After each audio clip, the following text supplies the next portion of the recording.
আমি hair street থানা থেকে প্রেমপত্র পেয়েছি, সুতরাং সেই প্রেমপত্র যখন আমায় দেখা করতে বলা হয়েছে, আমার সাধারণত যে এজেন্সি যতবার যেখানে ডাকুক আমি সঠিক সময় পৌঁছে যাই।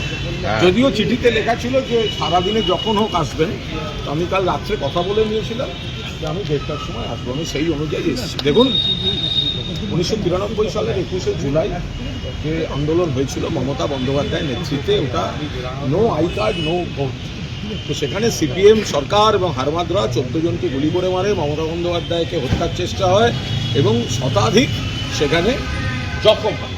তারপর থেকে প্রতি বছর এটি পালিত হয় এবং যেহেতু এই ঘটনাটি ধর্মতলা চত্বরে ঘটেছিল, ফলে সেই স্পটটিতে এই মূলত শহীদ তর্পণ অনুষ্ঠানটি হয়ে থাকে। তো এবার তারা বাধা দিচ্ছেন, করতে দিচ্ছেন না।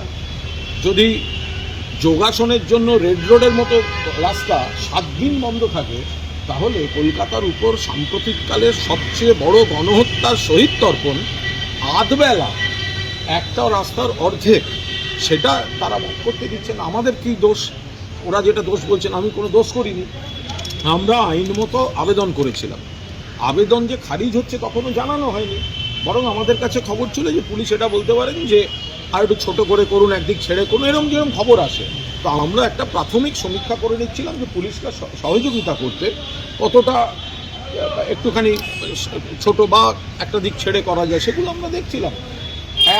আপনারা একটা ভিডিও দেখাতে পারবেন যে একটা গাড়ি আটকে ছিল, ছুটির দিন রবিবার বিকেল 3টের পর বৃষ্টির মধ্যে আমরা জাস্ট জায়গাটা দেখেছি যাতে পুলিশকেই সহযোগিতা করা যায়, কোনো অন্যায় সেখানে করিনি। এখন তৃণমূল নাকি কমে গেছে, তৃণমূল নাকি এই হয়েছে, তা তৃণমূলের সভা, তৃণমূল নেতৃত্বে এত ভয়, ওই সভাতে দাঁড়িয়ে ওইখানে ওই স্পটে ওই সভায় আজকের মুখ্যমন্ত্রী কতবার বক্তৃতা করেছেন বলুন তো তৃণমূলের লাখো কর্মীর সামনে? ওই সভায় ওই ধর্মতলায় আজকের মুখ্যমন্ত্রী কতবার বক্তৃতা করেছেন, সেগুলো দেখুন। আজকে সেটা মনে হচ্ছে যে না, তাদের কাছে করতে দেবেন না, কিন্তু এই যে আমাকে পুলিশ যে অভিযোগ করেছেন, তো আমি নিশ্চিতভাবে আমি তাদের কোঅপারেট করব।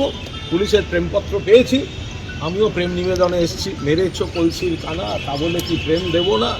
কলসির কানা মারবে, আমিও প্রেম বিলিয়ে বেড়াবো।